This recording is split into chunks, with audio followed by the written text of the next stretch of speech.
बड़न की आचार्य चतुरसेन शास्त्री। प्राचीन वेश्याओं का जीवन आधुनिक वेश्या जीवन से सर्वथा भिन्न था। उस जीवन में वेश्याएं अपने ग्राहकों को आत्मिक, शारीरिक एवं पारिवारिक सुख की सभी चेष्टाओं में सक्रिय थी।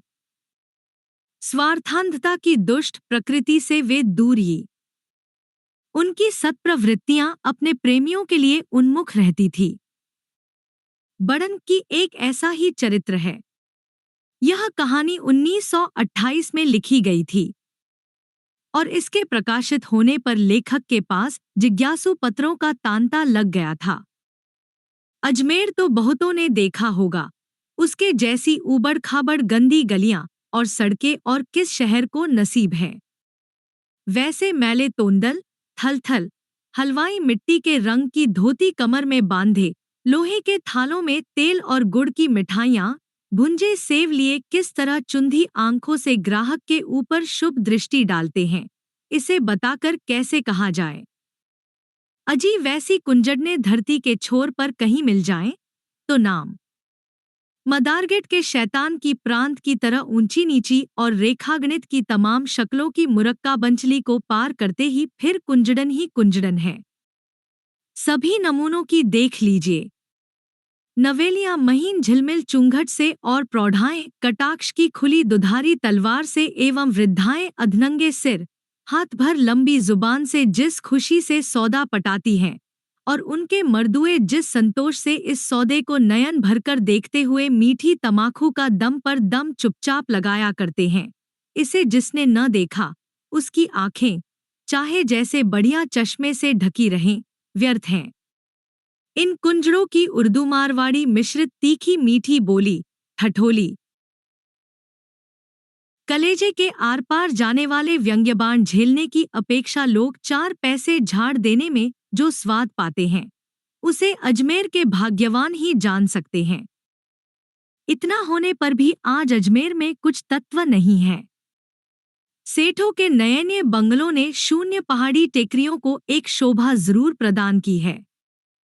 चीफ कमिश्नर साहब का फरफराता झंडा जब अभागे आना सागर के हिलोरे मारते जल में प्रतिबिंबित होता है और स्वच्छ खालिस संगमरमर की बनी शाहजहां की विधवा बारादरी पर खड़े होकर जब 2-4 भद्रजन उसे निहारते हैं, तो समझिए अजमेर में सब कुछ है। गलियां गंदी हैं तो हुआ करे। महल, मकानात, हवेलियां किस शान की बनी हैं। दुख तो यही है कि उनमें रहने वाला आज नहीं है। अजमेर में नर हैं, नारी हैं, बाजार हैं, गलियां हैं, मोहल्ले हैं, पर नहीं है प्राण। वह प्राण जिसके लिए अजमेर से महामायावी अंग्रेजों ने विवाह किया था। अजमेर मुर्दा है, वह राजपूताना की एक महानगरी का श्मशान है। पर सदा ही ऐसा न था। एक समय था जबकि अजमेर में ढड्डा परिवार प्रोज पर था। सारे राजपूताने में इसकी तूती बोल रही थी। सूरत की आढ़त के द्वारा यूरोप तक उनकी हुंडी चलती थी। चांदी के बाजार में अमेरिका तक उनकी प्रामाणिकता थी। सेठ चांदमल छगनमल का नाम समस्त भारत के प्रमुख सेठों में था। सोनियों का आज जैसा दौर दौरा न था। अलबत्ता लढ़ा परिवार तब भी ओज पर था। सोनियों और लढ़ाओं में लागडाट चलती रहती थी। गोटा और जवाहरात एवं हुंडी पर्चे की अजमेर एक भारत प्रसिद्ध मंडी थी। उस समय 800 दुकानें तो सिर्फ गोटे की थी। सन 57 के गदर के बाद अंग्रेजों ने अनुभव किया कि राजपूताना हमारी सबसे बड़ी ढाल है। साधारण प्रजा की अपेक्षा रईस और रजवाड़े अधिक आसानी से हमारी गुलामी पसंद करेंगे। इसके सिवा इन्हें सर्वथा बधिया बनाए रखने ही में कल्याण है। इसलिए उन्होंने राजपूताने के लिए अपनी खास नीति निर्धारित की। खास सभी ठिकानों ने अंग्रेजों से संधियां कर ली थी। मारवाड़ ने नवीन संधि द्वारा अपने आप को ब्रिटेन की कृपा पर छोड़ दिया था। निदान अजमेर में अंग्रेजी साम्राज्य का सौभाग्य सिंदूर लाल बिंदु लगा दिया गया। अजमेर सा संपन्न नगर उस समय था नहीं। इसके सिवा यदि वर्षा ठीक हो जाए तो कश्मीर को छोड़कर अजमेर की सुषमा को धारण करने वाला नगर भारत में नहीं। अजमेर कमिश्नरी बन गया। आज तक वह भारत के रजवाड़ों के प्रभु का स्थान है। छोटी छोटी शक्तियां जिनका संबंध राठौर से अधिक है, अजमेर के चारों तरफ छाई हुई हैं। इसके सिवा मेवाड़ का प्रतापी नाम उस समय तक सर्वथा निस्तेज न हुआ था। मेवाड़ का मानो अजमेर सिंहद्वार है। उधर गुजरात का फाटक भी यहाँ से ही खुलता है। उन्हीं दिनों की बात है। लाखन कोठरी के इस तरफ जहां आजकल धान मंडी का मोड़ है और इस समय जहां सड़े हुए अन्न की दुर्गंध सदा बनी रहती है तथा टूटी हुई सड़क और टूटी सी एक दुमंजिला इमारत खड़ी है, वहां एक तिखंडा आलीशान महल था जिसके द्वार पर सदैव श्रीमंतों और उमरावों की सवारियों का तांता बंधा रहता था। यह आलीशान महल एक वेश्या का था और उसका नाम था बड़नकी। बड़नकी अपने ज़माने में समस्त राजपूताने में प्रख्यात वेश्या थी। उस समय वेश्याओं से संबंध रखना रईसों और उमरावों के लिए एक शान की बात समझी जाती थी। जातीय सुधारक युवक दल तब कहाँ था, खद्दर और स्वराज्य के नारे सोए पड़े थे। उत्थान और नव्य जीवन राजपूताने को त्याग चुका था।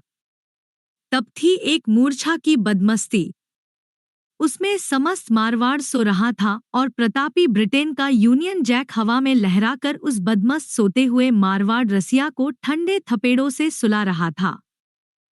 वेश्या और मद्य उस समय के जीवन की आवश्यक सामग्री थी। घर घर भट्टियां थीं और अनेक जाति की सुवासित मदिरा घरों में ही तैयार होती और पानी की तरह पी जाती थी। बड़नकी की आयु 40 को पार कर गई थी। उसकी नाक अपेक्षाकृत कुछ बड़ी था। उसी ने उसे इस नाम से प्रसिद्ध भी किया था। 40 वर्ष की आयु तक उसने बड़े बड़े घरवाले, बड़े बड़े मार्के जीते, बड़े बड़े मूंछमरोड़ों को ढीला किया। सरदारों को भिखारी बनाना और सेठों के दिवाले निकलवाना बड़नकी के बाएं हाथ का खेल था। प्रतिवर्ष सुंदर बालिकाएं देहात से संग्रह करके उन्हें पहनने, प्रोढ़ने, बकायदे की तालीम देकर रईसों और सेठों को बेचना उसके व्यापार का एक खास अंग था। श्रीमंत, साहूकार और सरदारों को दूसरे धनपति मित्रों से कर्जा दिलाना, जायदाद गिरवी रखाना, सुलह और विग्रह कराना, बड़े घराने की बहुबेटियों को अनायास ही उड़ा लेना बड़नकी के व्यवसाय का विस्तार था। उसकी शाखा बीकानेर, जयपुर, उदयपुर, कोटा, बूंदी, जोधपुर आदि सर्वत्र फैली हुई थी। इन सब धंधों में लाखों रुपयों की संपत्ति उसके पास उमड़ी चली आती थी। इस सघन व्यापार को करते बड़नकी अपने यौवन का पूरा मोलतोल ले लिवाकर प्रौढ़ा बनी थी। पर उसका धंधा वैसे ही जोरों पर था। 10-12 अनिंद्य सुंदरियां सभी नमूनों की उसके महल में सजीव पुतलियों की भांति बनी रहती थी। मारवाड़ का कोई भी रईस छैला उन ड्योढ़ियों में घुसकर बिना दिए और बिना छके बाहर न निकल सकता था। शीतकाल की संध्या थी। 7 बज चुके थे। धुंधला अंधकार सर्वत्र व्याप्त हो गया था। बड़नकी स्नानोवटन करके बंठन कर बैठी थी। उसका रंग गौरवर्ण, शरीर मांसल, त्वचा साफ और चमकीली, आंखें अनीदार, होठ उत्फुल्ल और खड़ी होने की धज निराली थी। स्वास्थ्य भी उसका खूब था। 40 वर्ष की उम्र होने पर भी उसमें सिवा कुछ स्थूलता उत्पन्न हो जाने के उसके रूप में अंतर नहीं पड़ा था। वह एक हल्की दुलाई ओढ़े हुक्के की नली मुंह में दबाए गद्दे पर मसन के सहारे बैठी थी। नौकर चाकर बड़े यत्न से कमरे को सजा रहे थे। रंगीन हांडियों में काफी बत्तियां जल रही थी। धीमी और सुगंधित वायु से कमरा महक रहा था। सब कुछ ठीक ठाक करके उसने नौकर को आवाज देकर कहा, वसंती यदि कपड़े बदल चुकी हो तो उसे जरा यहाँ भेज दो। वसंती ने सहमते सहमते कमरे में प्रवेश किया। बड़े दुलार से बड़नकी ने कहा, बेटी देखो, इस पोशाक में तुम कितनी अच्छी लगती हो। पर देखो, बंडी इस तरह नहीं पहना करते। तुमने तमाम गर्दन और कान ही ढक लिया। वाह, यह कैसा भद्दापन है। सिर का पल्ला जरा पीछे रखा करो। चुंगट का इस घर में काम नहीं। और हाँ देखो, वह मेरा कश्मीरी नया शाल निकाल लो। वह तुम्हारा हुआ। पर इतनी सुस्त क्यों हो? क्या पराए घर हो? घर तो तुम्हारा है। खुश रहो, खाओ, खेलो, मौज करो। औरों को नहीं देखती क्या? अच्छा देखो, उस मसन पर बैठो तो सही। नहीं, इस तरह नहीं। सिकुड़ती क्यों हो? हाँ, अब ठीक है। अच्छा जरा इस बोतल और गिलास को तो उठा लाओ। बालिका ने विनम्र भाव से बोतल गिलास बड़नकी के सामने धर दिए। बड़नकी ने अधिकार के स्वर में कहा, गिलास भरो बेटी। बालिका ने गिलास भरा। बड़नकी ने उसे हाथ में लेकर पी लिया और कहा, एक गिलास तुम भी पियो। जी नहीं, मैं नहीं पिया करती। यह क्यों? तुम्हारे ठाकुर साहब तो सदा पीते हैं। जी हाँ, पर मैं नहीं पीती। पगली बेटी, ऐसी नियामत पिए बिना रहा जा सकता है। बड़नकी ने गिलास भरा। बालिका के होठों से लगा दिया। बालिका पी गई। इसके बाद बालिका को प्यार से चूमकर बड़नकी ने कहा, वसंती, तुम किसी दिन बड़ा नाम कमाओगी। अच्छा, अब काम की बात सुनो। देखो, यह कस्बन का घर है। अपना अपना कर्म, अपना अपना धर्म। मैं चाहती हूं कि किसी लखपति को तुम्हें सौंप कर तुम्हें खुश देखूं।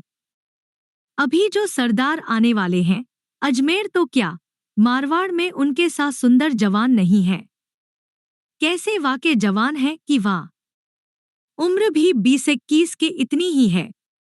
रंग जैसा कुंदन का, वाणी जैसे फूल बरसते हैं, दांत जैसे मोती, छरहरा बदन, कैसा प्यारा जवान है। तुझे बेटी उनकी सब तरह खातिर करनी होगी।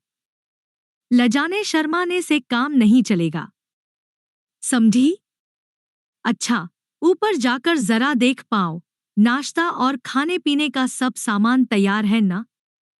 पर देखना, जो वे बहुत इसरार करें तो पी लेना। ज्यादा ना नू, इन रईसों को पसंद नहीं। जाओ, उस कमरे में शराब, गिलास और नाश्ता सब ठीक ठीक चुनवा दो। बालिका नीची गर्दन किए सुनती रही और फिर धीरे से चली गई। बड़नकी ने उसकी ओर देखा और धीरे धीरे सिर हिलाकर मुस्कुराई। इतने में एक सेवक ने चिट्ठी लाकर दी। उसमें लिखा था, प्रिय, खेद है, मैं न आ सकूंगा। आज तुम्हारी बात रखना असंभव है। ऐसा भी विश्वास नहीं होता कि फिर कभी तुमसे मुलाकात होगी। बहूजी आ गई हैं और उनकी पवित्रता, भोलापन और सौंदर्य देखकर मैंने मन में कुकर्म त्यागने और चरित्र सुधारने का दृढ़ संकल्प कर लिया है। कृपा कर अब उस भोली मूर्ति को दिखाकर ही मुझे लालच में न फंसाना।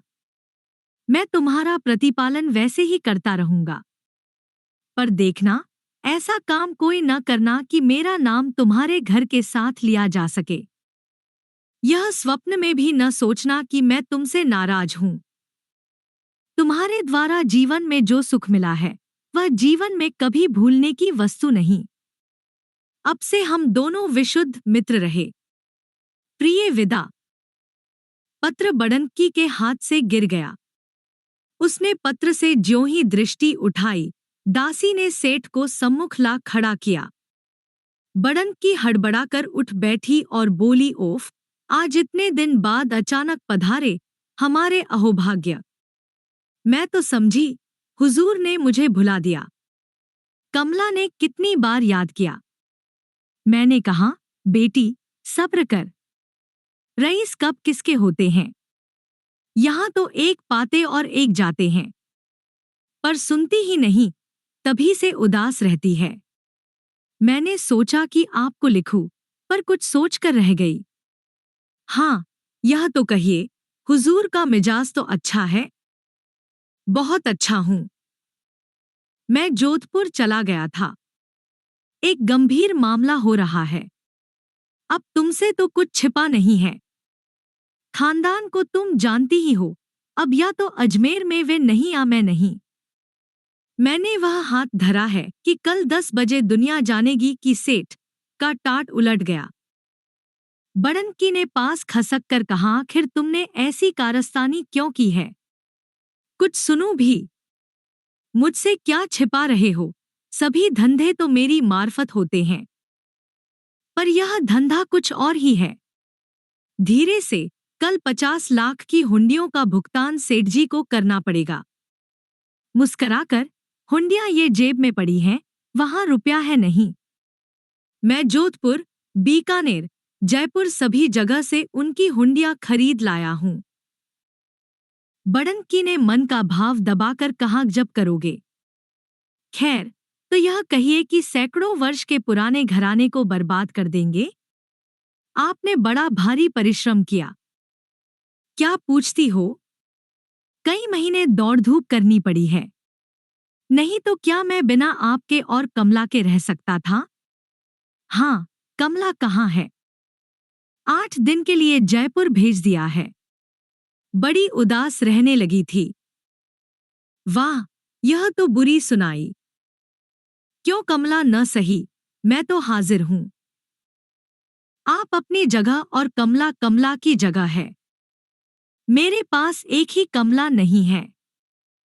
क्षण भर में वसंती ने कमरे में प्रवेश किया। एक अपरिचित अधेड़ व्यक्ति को देख वह ठिठक रही। ओस के भीगे हुए गुलाब की कांति के समान लज्जा की लाली और सौंदर्य के निखार का साथ साथ उद्गम देखकर कामुक सेठ सकते की हालत में हो गए। बड़नकी ने कहा, बेटी संकोच न करो। अभी तो मैं तुमसे इनका जिक्र कर रही थी। आपको ऊपर ले जाओ, खातिरतवाजा करो। बालिका चुपचाप खड़ी रही। इसी अधेड़ पुरुष की रूपरेखा क्या उस तरह बयान की गई थी? पर अभागिन वेश्या की लड़की को यह सोचने का क्या अधिकार? उसने एक ही क्षण में देख लिया कि यह पुरुष न सुंदर है, न सुडौल, बल्कि एक 40 साला अधेड़ मोटा बदरंग आदमी है। उसके होंठ घृणा से सिकुड़ गए। सेठजी ने उस सौंदर्य मूर्ति को पाकर मानो आसमान छुआ। वे बड़े चाव से उठे और उसका हाथ पकड़ ऊपर ले चले। बालिका मंत्रबद्ध की तरह चुपचाप चल दी। अंधेरी रात में सिर्फ तारों की परछाई थी। उसमें काले वस्त्र से शरीर को ढके एक व्यक्ति टेढ़ी-मेढ़ी गलियों को पार करता तेजी से जा रहा था। एक विशाल अट्टालिका पर जाकर उसने ऊँघते हुए द्वारपाल का कंधा पकड़कर हिलाकर कहा, सुनो, जरा देखो, सेठ जी सोते हैं या जाग रहे हैं। सोते हो तो भी उन्हें जगा दो, काम बहुत जरूरी है। द्वारपाल ने हड़बड़ाकर सावधान होकर कहा, पर तुम हो कौन? आगंतुक ने मुख पर का प्रावरण उतार डाला। टिमटिमाते दीपक के धुंधले प्रकाश में द्वारपाल ने देखा। वह अकचका गया और शीघ्र ही भीतर ड्योढ़ियों में चला गया। सेठजी की उम्र 60 को पार कर गई थी। वे घबराकर बोले, बड़नकी, तुम इस वक्त? दिल न माना, सेठजी, बुढ़ापे में दिल ज्यादा बेकाबू हो जाता है। हंसी रहने दो, खैर तो है। खैर होती तो इस वक्त मुझे पाना पड़ता।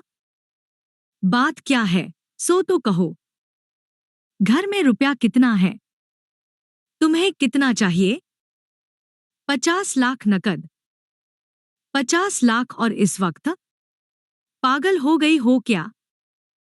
बिना पागल हुए घर से निकल सकती थी? आखिर मामला तो बताओ, क्या है? कह दिया ना, रुपए की जरूरत है। घर में कितना होगा? 2-3 लाख। कल कुछ देना है? कुछ नहीं। बड़नकी क्षण भर खड़ी रही। उसने एकाएक सेठजी का हाथ पकड़ लिया और कहा, मेरे साथ अभी आदमी भेज दीजिए, जो कुछ भी होगा, भेज दूंगी। आपको कल 50 लाख की हुंडी भुगतान करनी पड़ेगी। तैयार रहिए, सर्वनाश की दुश्मनों ने पूरी तैयारी कर ली है। इतना कहकर बड़नकी ने कान में कुछ कहा। सेठ जी ने एक भेदभरी दृष्टि से वेश्या को देखा। उन्होंने बड़े जोर से उसका हाथ दबाकर कहा, बड़न की, तुम्हारा एहसान अब इस बुढ़ापे में नहीं उतार सकता। जाओ, उस जन्म में उतारूंगा। तुम आराम करो, मैं सब भुगत लूंगा। तुम्हें रुपए के लिए तकलीफ करने की जरूरत नहीं। सेठ जी ने एक नौकर को पुकारकर बड़नकी को उसके मकान तक छोड़ आने का आदेश किया। बड़नकी विशेष आग्रह न कर एक दृष्टि सेठ के वृद्ध किंतु स्निग्ध नेत्रों में फेंक कर चल दी। अभी साहब सोते हैं, मुलाकात नहीं होगी। मगर मेरा काम बहुत जरूरी है। मुझे जगाने का हुक्म नहीं है। मैं बिना मिले जा नहीं सकता। गुस्से से लाल मुंह किए चीफ कमिश्नर साहब ने बरांडे में आकर गुर्रा कर कहा, वेल बेरा, क्या गुल है? हुजूर, सेठ साहब। ओह, राय बहादुर, आप इस वक्त कैसे? हुजूर, बहुत जरूरत होने पर आया हूं। क्या बात है? भीतर चलिए तो कहूं। भीतर आकर सेठ जी ने पगड़ी साहब के पैरों पर धर दी और सारा मामला सुनाकर कहा, कल भुगतान करना या मरना, एक काम मुझे करना होगा। सिर्फ 3 दिन के लिए 10 लाख रुपया सरकारी खजाने से मिलना चाहिए। साहब ने गंभीर होकर कहा, मगर यह तो कानून नहीं है। साहब, मैं कानून नहीं जानता। सरकार के लिए हम जान देने के लिए तैयार हैं। क्या सरकार हमारी इतनी मदद भी न करेगी? साहब ने पुर्जा लिख दिया। अंग्रेजी अमलदारी के प्रारंभिक दिन थे। कानून आवश्यकतानुसार काम में आता था। रातों रात सेठ जी के घर में रुपया पहुंच गया। रातों रात कोठे में भर दिया गया। रातों रात दीवार चुन दी गई और सफेदी कर दी गई। 10 बज गए थे। सेठ जी गंभीर मुद्रा में गद्दी पर बैठे थे। मुनीम गुमाश्ते अपने अपने धंधे में लगे थे। सेठ अपना भारी शरीर गाड़ी से उतारकर मुस्कराते हुए भीतर चले पाए। सेठ जी ने हंसकर आदरपूर्वक उन्हें बैठाया, कुशल पूछी और आने का कारण पूछा। सेठ जी ने जरा हंसकर कहा, सेठ साहब, आप पर थोड़ी सी हुंडियां हैं, इन्हें सकार दें। रुपए की इस वक्त जरूरत आ पड़ी है। सेठ जी से संकेत पाकर मुनीम जी ने हुंडियां लेने को हाथ बढ़ाया। हुंडियां देखते ही मुनीम जी का मुंह पीला पड़ गया। सेठ जी ने कहा, क्या बात है मुनीम जी? रुपया नकद घर में है नहीं? हुंडियों की रकम बहुत है, मुनीम जी ने धीरे से कहा। सेठ जी ने जरा उच्च स्वर में कहा, तो क्या हर्ज है सेठ साहब, कोई गैर थोड़े ही है। 2-4 दिन के आगे पीछे रुपए भेज देना। सेठ साहब, आज रुपया मिल जाता तो ठीक था। आज रुपए की जरूरत है, वरना वैसे तो कोई बात न थी। आप जानते हैं, रुपया नकद रोककर हमेशा रखा नहीं जाता। हाँ, 2-4 दिन में मिल जाएगा, यह तो व्यवहार की बात है। व्यवहार की बात तो यह है कि हुंडी फौरन सकार दी जाए। पर हमारा आपका वैसे भी तो एक मामला है। यह तो ठीक है, पर रुपया तो आज ही चाहिए। आज रुपया नहीं दिया जा सकता।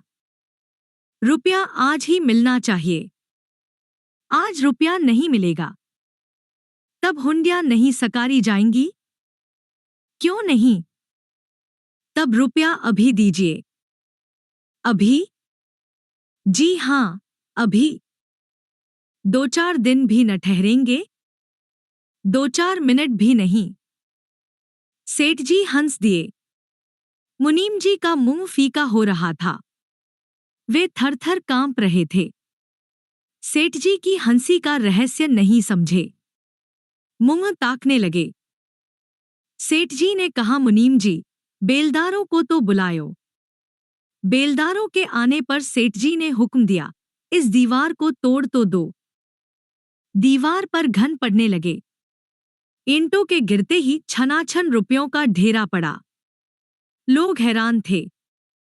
सेठ जी ने गरज कर कहा, मुनीम जी, कह दो इस कंगले से अपने हाथ से रुपया गिनकर ले जाए। आगंतुक सेठ धरती में गड़ गए। वे हुंडियां वहीं छोड़कर चुपचाप चल दिए। उसी दिन रात्रि को बड़नकी के पास उसके सच्चे प्रेम का उपयुक्त उपहार भेज दिया गया। हीरे के उस हार को जो सेठजी ने उपहार भेजा था, बड़नकी पहनकर कद्देआदम आईने में अपने ढलते यौवन को निहारकर सेठजी की कुछ मधुर स्मृतियों में लीन हो रही थी। एक दूसरे बड़े रईस की उसके यहाँ आज आमद थी। वह सज-धज कर बैठी थी। दासी सफाई कर रही थी। करीने से सामान सजाया जा रहा था। एक व्यक्ति धीरे धीरे चुपचाप ऊपर चढ़ गया। बड़नकी को अपने ध्यान में कुछ सुध न थी। जब उसने एकाएक गर्दन उठाकर उसके भयानक मुख को देखा तो वह सहम गई।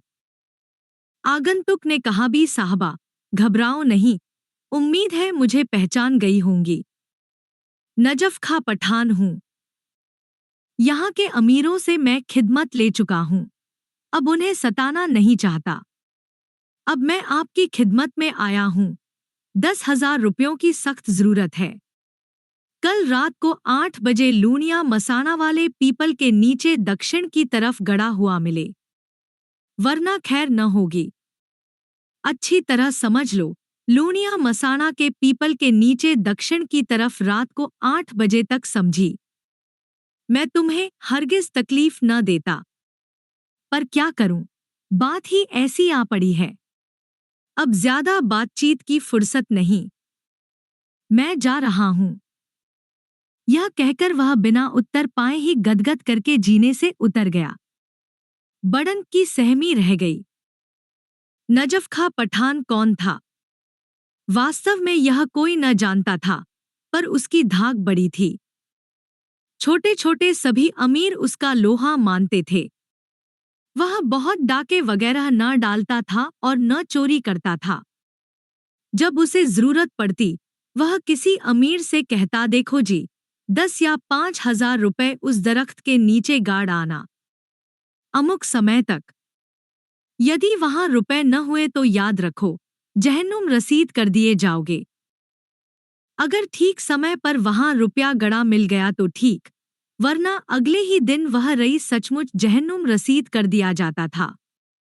या तो उसका कहीं पता ही न लगता था, या पलंग पर सिर धड़ से अलग, या कहीं जंगल में कुचली खोपड़ी, फटा सीना, कटा पेट कुत्ते और कौवों के जमघट में पड़ा मिलता। ये नक्शे देखकर लोग नजफ खां पठान की ताकत को समझ गए थे, और जब हुक्म होता, जितने रुपयों के लिए होता, जिस दरख्त या मुकाम का पता होता, रुपया वहां गड़ा हुआ तैयार मिलता। इस तरह नजफ खां मुद्दतों अमीरों के रुपयों पर आनंद करता रहा। उसे पकड़ने में कोई समर्थ न था। पुलिस सिर फोड़कर मर गई। सिपाहियों और इंस्पेक्टरों की तो बात ही क्या, पुलिस सुपरिटेंडेंट तक उससे पिट चुके थे और बंदूक तथा घोड़ा छिनवा चुके थे। बड़नकी गाल पर हाथ धरे बड़ी देर तक इस मामले पर विचार करती रही। अंत में उसने निश्चय किया कि पुलिस सुपरिटेंडेंट से इस घटना की इत्तिला करनी चाहिए। भला वेश्या का माल एक डाकू गुंडा इस तरह हजम कर जाए जैसे कि बनियों का खाता है। दुनिया को हम लूटती हैं और यह हमें लूटने चल पड़ा। यह कदापि न हो सकेगा। यह इरादा पक्का करके जैसे तैसे बड़नकी ने रात काटी। सुबह वह मुलाकात की पोशाक पहन गाड़ी मंगा साहब के बंगले को रवाना हो गई। डिप्टी सुपरिटेंडेंट भी उसके चेले थे। जूतियां सीधी कर चुके थे। खबर पाते ही फौरन बाहर निकल पाए।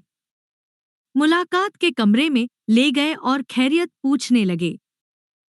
बड़नकी, हुजूर, खैरियत कहाँ? वह मुया नजफ खां कल आया था। कह गया है कि या तो 10,000 कल मसानिया पीपल के नीचे रख पायो, नहीं तो खैर नहीं। और उस बदमाश से कुछ बईद भी नहीं है। वह जरूर मुझे मार डालेगा अगर रुपए न गए तो। और आप देखते हैं, रुपए मुझ गरीब के पास कहाँ है। गनीमत है, खुदा का शुक्र है तिस पर। बीच ही में डिप्टी साहब बोल उठे, भी साहबा, रुपए पैसे की तो आपके पास कुछ कमी नहीं है, मगर वह क्या ऐसे बदमाशों के लिए है? आखिर आपने भी तो उसे अपना तन बदन दिखाकर किन किन मुश्किलात से पैदा किया है। वह क्या इस तरह बर्बाद करने के लिए? ऐसा हरगिज नहीं हो सकता। बड़नकी ने जरा भंपकर कहा, हाँ हुजूर परवर, यही तो मैं अर्ज कर रही थी। मगर हमारी ऐसी कमाई, अगर वह कुछ भी हो, तो क्या इन बदमाशों के लिए है? हरगिज नहीं हुजूर, इसका कुछ बंदोबस्त तो होना ही चाहिए, वरना मैं मारी जाऊंगी। डिप्टी साहब कुछ सोचकर बोले, बेशक।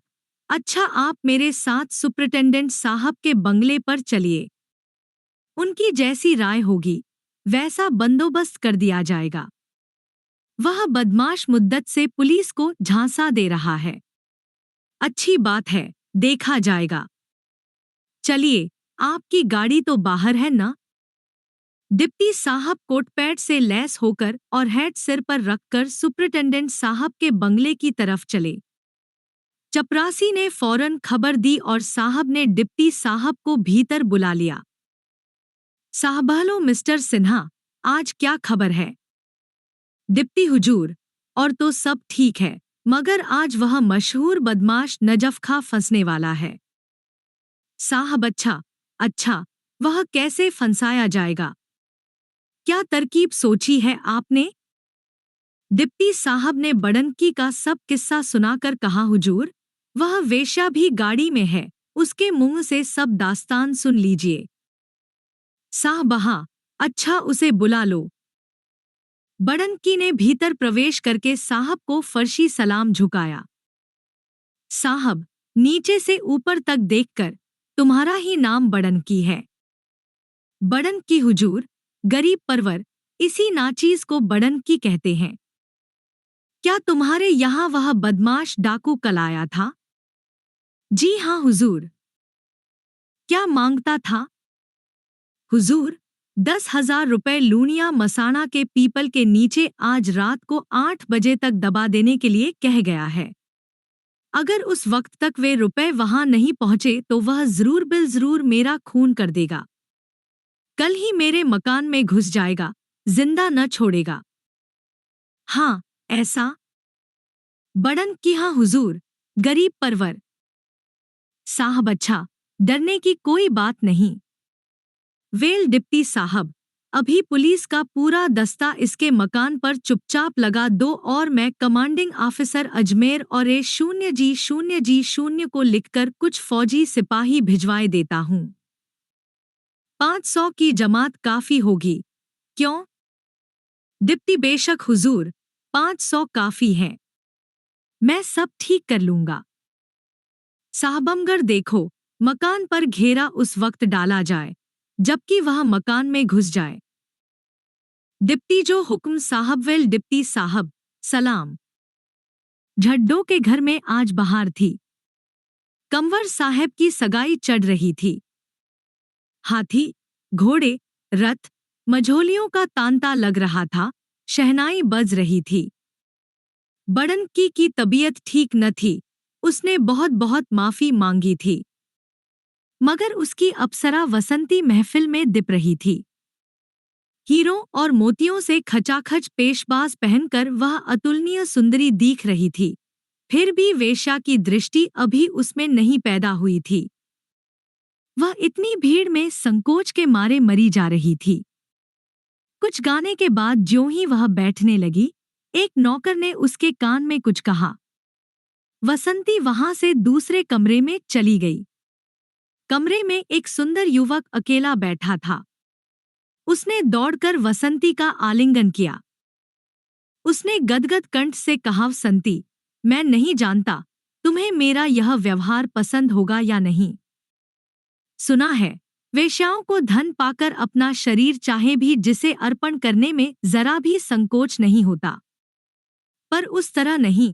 मैं सच्चे दिल से तुम पर मुग्ध हूं।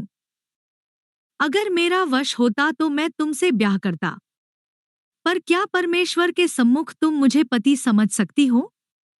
ठहरो, मैं शपथ खाता हूँ, कि मैं ऐसा समझूंगा। मगर तुम कह दी, फिर मैं लोकलाज की परवाह नहीं करूंगा। वसंती विह्वल हो गई। इस एकाएक आक्रमण को वह सह गई। उसने मदभरी आंखों से एक बार युवक को देखा, फिर खेद और विषाद ने उसे अवंतमुखी बना दिया। युवक ने उसे बैठाकर पूछा, वसंती, मैंने सुना है कि तुम वेश्या की पुत्री नहीं हो, क्या यह सच है? कुंवर साहब, मैं वेश्या हूँ। आप दिलबहलाव चाहे जिस तरह मेरे साथ कर लें, मुझे उज्र नहीं। मेरा वेश्या शरीर उज्र कर ही नहीं सकता। फिर आपके प्रति तो मन भी खिंचता है, परंतु कृपा कर प्रेम की बात न कहें। भगवान आपकी उम्र बढ़ावे, आपका विवाह अभी हुआ है। आप बड़े घर के नौनिहाल हैं। बहूजी देवी हैं, वे आपके लिए पुत्र रत्न जनेंगी। आप मेरी जैसी अपवित्र नारी के लिए यह सब सौभाग्य छोड़ देंगे? आप जैसा विवेकी। वसंती कह रही थी। युवक भौंचक सुन रहा था। वह सोच रहा था, यह वेश्या है या कोई महान देवी। उसने उसका हाथ पकड़कर कहा, वसंती, मैं अपना संदेश कितनी ही बार भेज चुका हूं। आज मैंने मिलने का सुयोग पाया। तुम यदि मुझे वचन न दोगी तो मैं मर जाऊंगा। जल्दी करने को मैं नहीं कहता, मैं कल तुमसे उत्तर लेने को आऊंगा। ओह, अब तुम बाहर जाकर मेरे लिए सितार पर एक गत तो बजा देना। और देखो, कुछ और न समझकर, केवल यादगार के तौर पर ये तो तुम्हें लेनी पड़ेंगी। यह कहकर युवक ने 4 मोहरें उसके हाथ पर धर दी और बिना उत्तर की प्रतीक्षा किए ही बाहर निकल गया। वसंती अपने छोटे से एकांत कमरे में बैठी उस कोमल सुंदर युवक का चिंतन कर रही थी।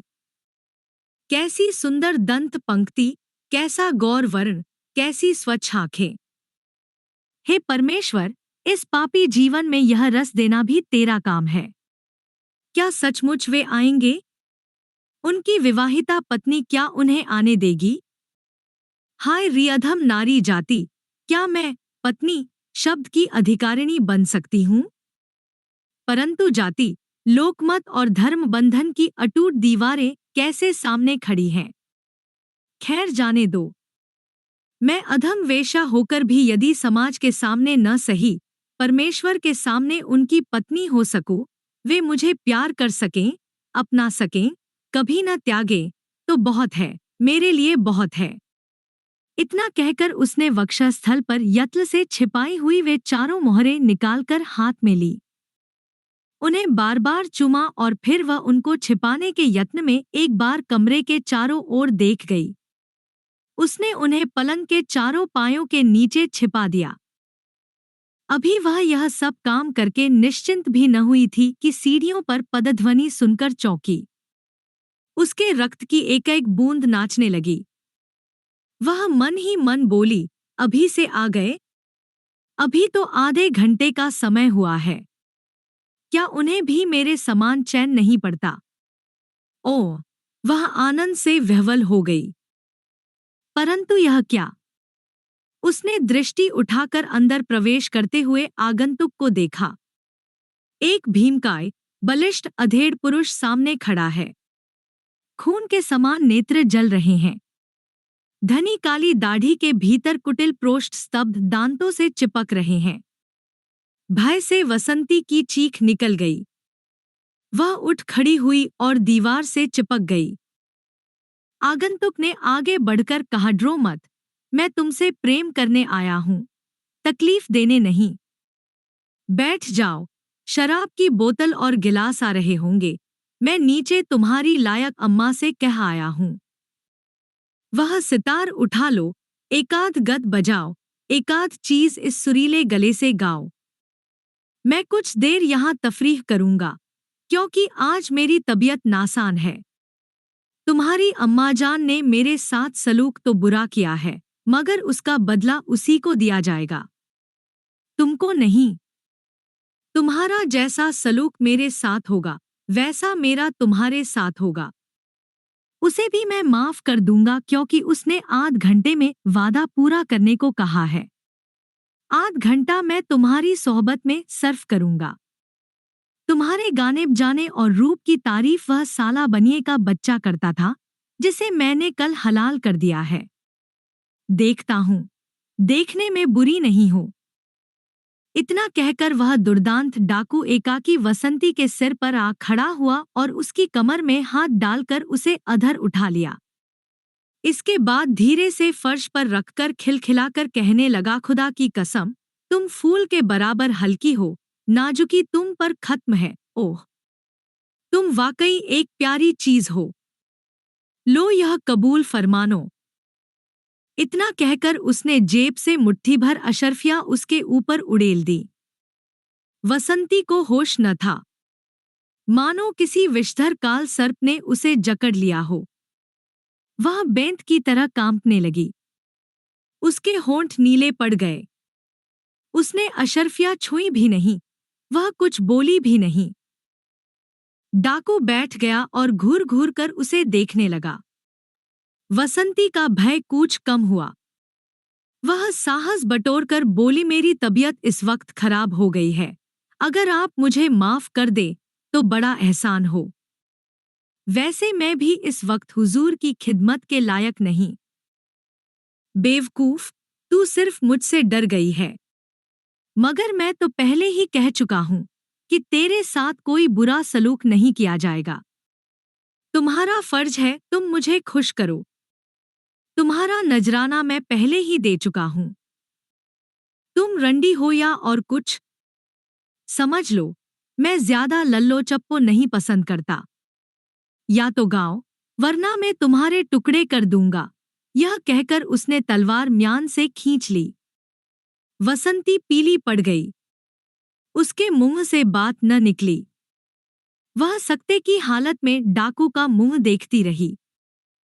डाकू ने तलवार धरती पर फेंककर चीते की तरह झपटकर और उसे उठाकर भरपूर जोर से पलंग पर फेंक दिया। उसका इरादा पाशविक था, परंतु इसी समय बहुत से मनुष्यों का शोर सुनकर वह चौंका। उसने खिड़की का पर्दा उठाकर देखी, सैकड़ों पुलिस के और फौज के सिपाहियों ने मकान घेर रखा है। उसने दांत मिसमिसाकर कहा, उफ, दगादगा। इतना कहकर उसने सिंह की तरह हुंकार भरी। बिजली की तरह लपककर उसने बालिका के शरीर पर के आभूषण उतार लिए। इसके बाद वह आंधी की तरह कोठरी से बाहर निकल गया। जीना भीतर से बंद किया। बड़न की उसे देखकर थरथर कांप रही थी। मीरासी और नौकर दीवारों से चिपक रहे थे। उसने रस्सी से सबको जकड़ दिया और मकान की तलाशी लेनी शुरू की। रुपया पैसा जेवर जो मिला गांठ बांधी। सब संदूक तोड़ डाले। जड़ाऊ जेवर और जवाहरात कब्जे में किए। बांध बूंद कर वह छत पर चढ़ गया। इसके बाद उसने तेज आवाज में डिप्टी सुपरिंटेंडेंट को लक्ष्य करके कहा, आदाब अर्ज है डिप्टी साहब। डिप्टी साहब, अब आप नीचे तशरीफ ले आइए। आदाब कोनिश सब यहीं हो जाएगा। डाकू आप ही आए हैं या हमारे साले साहब बेजबर, मेजर वेजवुड, पुलिस सुपरिंटेंडेंट भी हाजिर हैं? वे भी हैं जनाब। अब आप जरा जल्दी इधर तशरीफ ले आइए। सभी लोग आपकी तवाजे के लिए मुंतजिर खड़े हैं। बहुत अच्छा, यह लीजिए। यह कहकर उसने एक बड़ा सा टोकरा जो कुड़ाकचरा, राख, टूटी चिमनी आदि से भरा छत पर धरा था, झपाक से उठाकर सुपरिटेंडेंट के सिर पर पटक दिया। सिपाही लपके, परंतु नजफ खां सुयोग पाकर दूसरी तरफ कूदकर 9-2-11 हुआ। डिप्टी साहब ने मकान में घुसकर देखा, बड़न की मकान में टुकड़े टुकड़े हुई पड़ी है। खून में घर डूब रहा है। नौकर चाकरदाई आदि बंधे खड़े हैं और नजफ खां का पता नहीं। आज तक वह बेपता है। बड़नकी के कुछ श्रीमान मित्र अभी जिंदा हैं। वे जब अपनी जवानी के उन रसीले गुप्त दिनों की याद करते हैं तो उनकी सफेद मूंछों में हास्य की रेखा दौड़ जाती है, और जब वे लाखन कोठरी में सड़क के नुक्कड़ पर पहुंचते हैं जहां बड़नकी की वह रहस्यमयी हवेली थी, तब एक ठंडी सांस छोड़ते हैं। नजफ खां सुना गया, अजमेर में ही उसके बाद शांत जीवन व्यतीत करता रहा और हाल ही में उसकी मृत्यु हुई। वह दरगाह शरीफ के पीछे एक गली में तस्वीर लिए चुपचाप पड़ा रहता था।